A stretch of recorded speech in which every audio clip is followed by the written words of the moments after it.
इस तरह अपनी सीट पे बैठे बैठे बोलने की आदत अब छोड़ दें। अफरीदी साहब, मैंने मेरे भाई मैं तो गुजारिश कर रहा हूँ, मैं आपके अंदर बाहर के हकायक को जानता हूँ, मैंने बयान करने शुरू किए, आपसे बर्दाश्त नहीं होने, इसलिए आप बेहतर है आप खामोशी से सुने।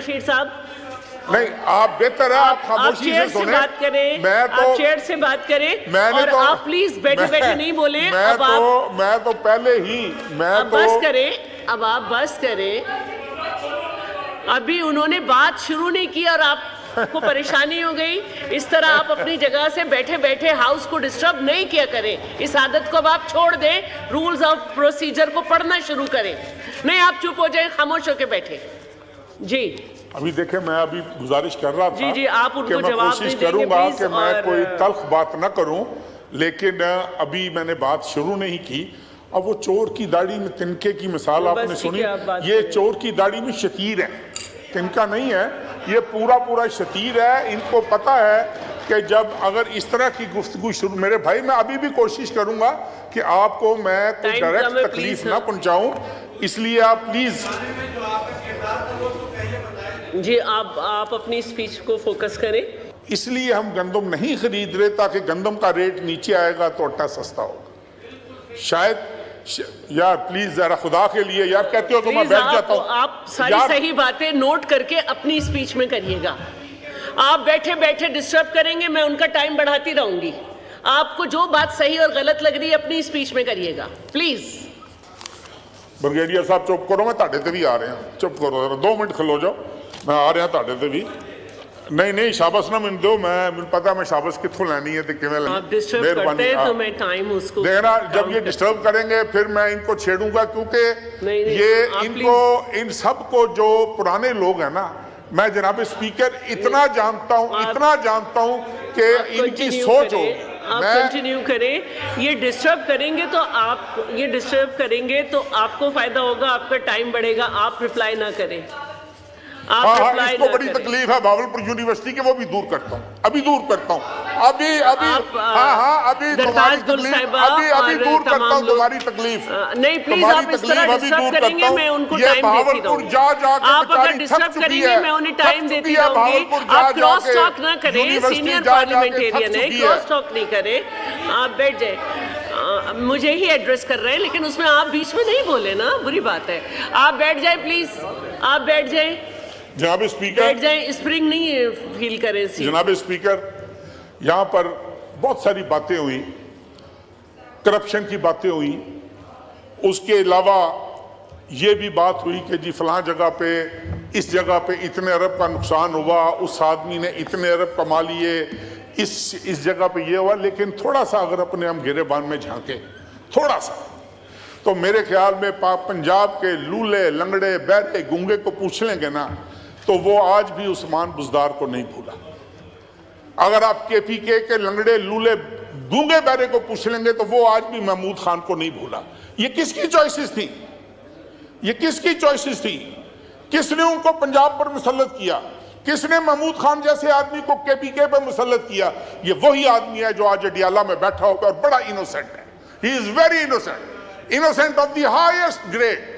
वो कह रहा है जी मेरे से जुल्म हो रहा है, मेरे साथ ज्यादती हो रही है, और पंजाब को जिस बेदर्दी से लूटा गया, पंजाब के साथ जिस बेदर्दी के साथ खिलवाड़ हुआ, मैं समझता हूं कि वो हिसाब इनको देना पड़ेगा। और वो हिसाब इंशाअल्लाह ताला पंजाब की आवाम, इस मुल्क की आवाम इनसे ले भी रही है। ये उस फेट को पहुंचेंगे, ये इनकी भूल है।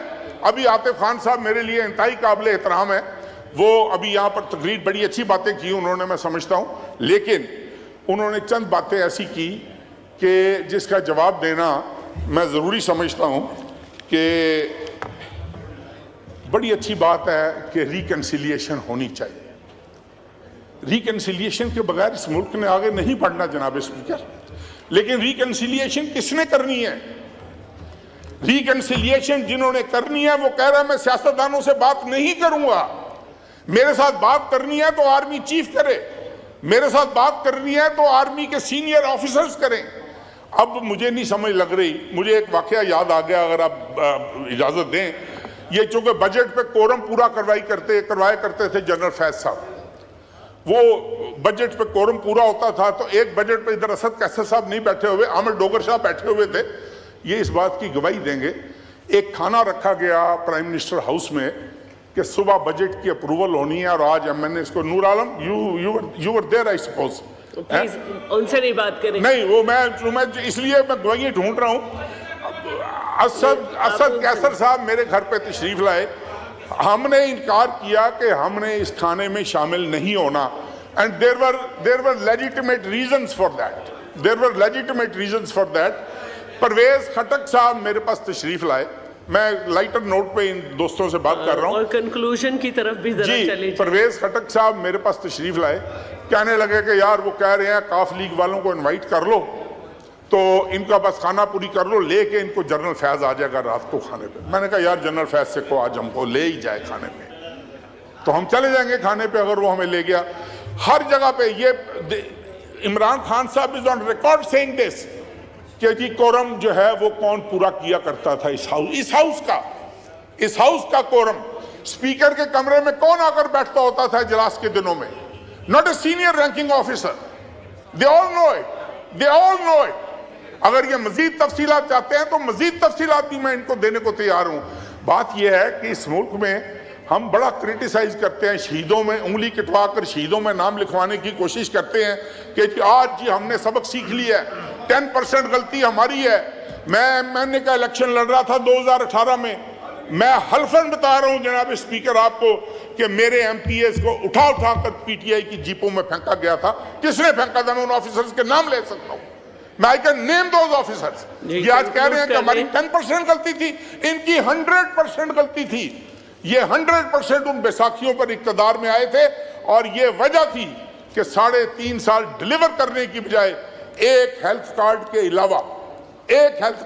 अलावा जिसमें इतना बड़ा गबन हुआ कि आज उसकी इंक्वायरीज हो रही हैं, उसके अलावा मुझे ये एक काम बता दें जो इन्होंने इस मुल्क के अवाम की बेहतरी के लिए किया हो, हम इनको शाबाश देंगे। जी बस कंक्लूड कर ले, लास्ट मिनट है आपका, लास्ट मिनट है जी, इसीलिए छोड़ गए थे ना आपको भाई, इसीलिए छोड़ गए थे, इस तरह नहीं करिए।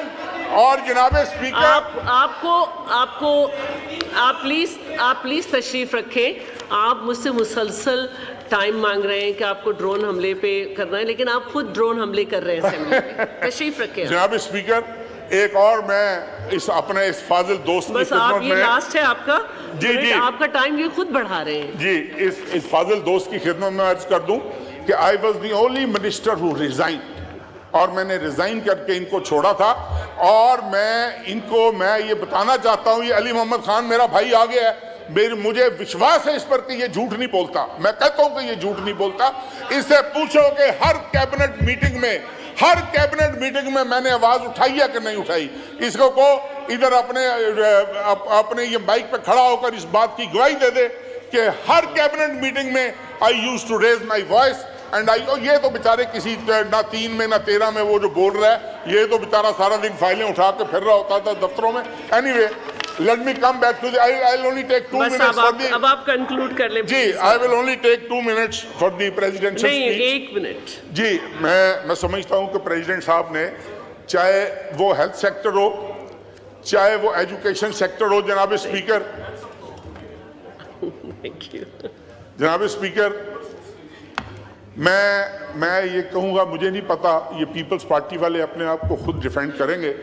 कुछ काम इंसान ऐसे करता है जो उसकी बख्शिश का बायस बन जाते हैं। मेरा ज़ाती तजर्बा है कि जो गमपट में इनका इंस्टीट्यूट है, वो जो इन्होंने बनाया है, और वाकई मैं एक अपने अजीज़ तरीन दोस्त, भाइयों जैसा मेरा दोस्त है, उसकी वाइफ को उसका लिवर ट्रांसप्लांट होना था, हम वहाँ पर गए। जनाब स्पीकर, यकीन करें, 1 रुपये की मेडिसिन नहीं खरीदनी पड़ी, उसका ट्रांसप्लांट हुआ और वो आज भी हंसी खुशी जिंदा है। कोई इस तरह की मिसाल?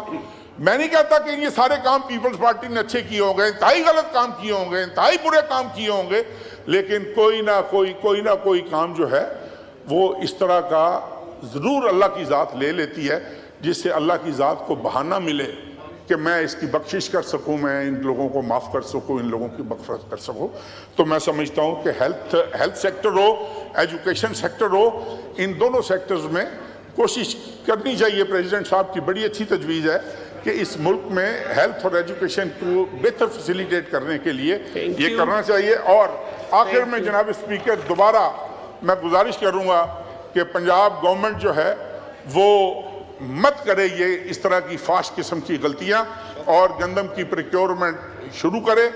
और इसके अलावा हाँ, एक बात मैं आपको बड़ी दिलचस्प, लीडर ऑफ द अपोजिशन आज नहीं है यहाँ पर, उन्होंने बड़ी धुआंधार तकरीर की थी, उन्होंने बहुत धुआंधार तकरीर की थी। लास्ट आपकी बात, लास्ट बात मेरी घंटा एक कि जी वो फलां मिनिस्टर ने ये किया, फलां ही वाज मिनिस्टर पावर। ये Ali Mohammad Khan is again sitting here. Ali Mohammad Khan, मैंने आज आपसे गवाहियां दिलवानी है बहुत सारी चीजों की।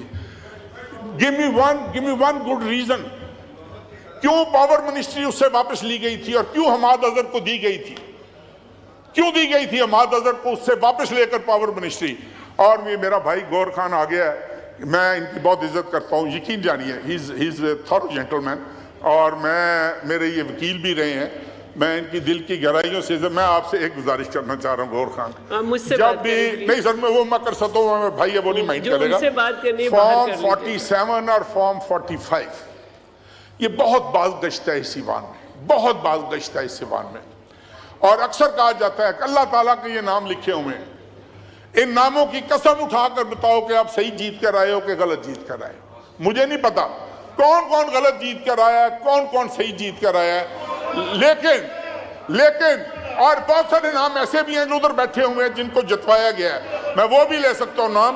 लेकिन मैं आखिरी ये मेरी गुजारिश है जनाब स्पीकर कि मैं ये समझता हूँ कि इससे, मैं अपनी बात कर रहा हूँ, इससे बड़ी बेगैरती नहीं हो सकती कि किसी का हक मार के मैं इस सीट पर बैठा हूँ। जिसने और यार चुप करो यार,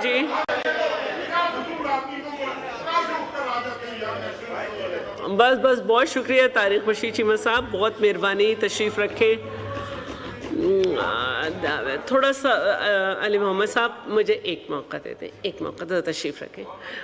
वो सुबह से ड्रोन हमला जो है उस पे बात करना चाह रहे हैं, मैं उनसे कमिटमेंट कर चुकी हूँ, उसके बाद आपको मौका दूंगी। मैं उनसे कमिटमेंट, मैं आपसे आप प्लीज़ बैठ जाएं, मैं उसके बाद आपको टाइम, हाँ नहीं, मैं उनसे कमिटमेंट कर चुकी, नहीं मैं आपको टाइम दे दूंगी, मैं आपको टाइम दे दूंगी ना। आप दोनों देखें, अब आप इनके पीछे पड़िए।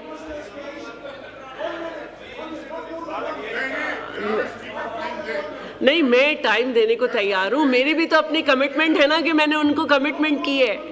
वो पहले इतना चीखते और बोलते अपनी जगह से बैठ के, आप फिर वो चाह रहे हैं, आप इजाजत देते हैं इनको कर दूं? आपने खुद देखें अपने भाई के साथ क्या किया है।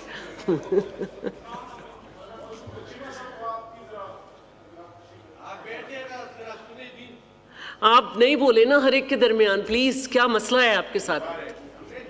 नहीं, मसला क्या है आपके साथ? अली मोहम्मद साहब का माइक ऑन कीजिए। जी बहुत शुक्रिया डिप्टी स्पीकर साहब। अब ये आपको डिस्टर्ब कर रहे हैं, आप इन्हें समझाते नहीं। चेयरपर्सन साहिबा, आपको हम हमेशा डिप्टी स्पीकर साहिबा के नाम से ही बुलाते थे जब आप सिंध में डिप्टी स्पीकर साहिबा थी, और प्लीज़ टू सी हमारी ख़वातीन को उन सीट्स पे बैठ के अल्लाहुम्मा सल्लि व सल्लिम मुबारक अला सय्यिदना मोहम्मद व आलि मोहम्मद। क्योंकि मेरे भाई का नंबर है तो मैं 1 मिनट के अंदर ही बात करता हूँ। चीमा साहब से हमेशा एहतराम का ताल्लुक़ रहा और मैं इनकी स्टैंडिंग कमेटी का मेंबर रहा 13 से 18 के बीच साइंस एंड टेक्नोलॉजी में। गुफ्तगू उन्होंने की, मैं तो अभी बीच में आया हूँ, 2 दफ़ा मेरा नाम लिया है, उन्होंने कहा कि सच बोलेंगे तो सच बोलना चाहिए। हमेशा मैंने बिल्कुल आपको देखा, आप इशूज़ पे स्टैंड लेते थे। ख़ासकर मुझे वो वक्त याद है कि हुर्मत रसूल सल्लल्लाहु अलैहि वसल्लम का इशू जब था तो उसमें खान साहब की आपने सपोर्ट की, मेरी भी सपोर्ट की आपने। ख़त्म नबूवत के सिपाही हैं आप। लेकिन कुछ चीज़ें मैं रिकॉर्ड दुरुस्त करना चाहूँगा। देखिए, मैं आपको चीमा साहब दोष नहीं देता, आपकी पार्टी की पॉलिसी होगी, आपकी भी एक पार्टी है, आपके सीनियर हैं शुजात साहब। लेकिन मैं ये समझता हूँ कि जिस चीज़ पे मैं हमेशा शुजात साहब की और परवेज़ इलाही साहब की फैमिली की बहुत ज़्यादा कदर करता था, कई दफ़ा उनके घर आना हुआ, उनसे मुलाकात हुई, कि जब ये हाथ देते हैं, तगड़ा हाथ देते हैं दोस्ती में। अफसोस कि साइफर वाले मामले पे पता नहीं कहाँ से इशारा आया कि आपको पीछे हटना पड़ा। आपका तरीका नहीं है, आपका तरीका नहीं है। मैं हैरान हूँ। मुझे वो जगह याद है जहाँ मेरा दूसरा बड़ा भाई मक्सी साहब बैठे हैं और वहाँ से मेरे बड़े भाई चीमा साहब ने एक स्पीच की थी। चीमा साहब, आपको याद होगा, और मैं और मुराद सईद एक दूसरे को देख रहे थे। उस दिन चीमा साहब ने मुराद और मेरे और शहरियार भाई से ज्यादा खान साहब को सपोर्ट किया। कमिटमेंट है ना कि मैंने उनको कमिटमेंट की है, वो मुझे किया उन्होंने। अली मोहम्मद खान ने, मेरा भाई है, मैं दिल से उनकी इज्जत करता हूँ, प्यार करता हूँ उनसे। नेक आदमी, शरीफ आदमी है। मैं एक चीज़ को क्लियर करना चाह रहा हूँ कि हम बड़ी नेक नीति के साथ 2018 में बड़ी नेक नीति के साथ हमने हाथ बढ़ाया था इनकी तरफ कि शायद इस मुल्क के हालात बेहतर होंगे। जिस स्पीच का ये जिक्र कर रहे हैं, खुदा के लिए वो चलवाएं और डेट के साथ चलवाएं कि किस तारीख को मैंने वो स्पीच की थी। वो शुरुआत में पहले 1-2 माह की तकरीर थी और उसके बाद इन्होंने खुद गवाही दी है कि कैबिनेट की हर मीटिंग में हम स्टैंड लेते थे। पहली बात तो ये। और दूसरी बात ये कि आखिरी बात इन्होंने की कि इमरान खान साहब ने कहा कि भाई तमाम ब्यूरोक्रेट्स चले जाएं, सिर्फ मिनिस्टर्स रह गए, और मिनिस्टर्स को उन्होंने कहा कि मैं अपनी हुकूमत कुर्बान कर दूंगा लेकिन मैं किसी को करप्शन की इजाजत नहीं दूंगा। बिल्कुल दुरुस्त है।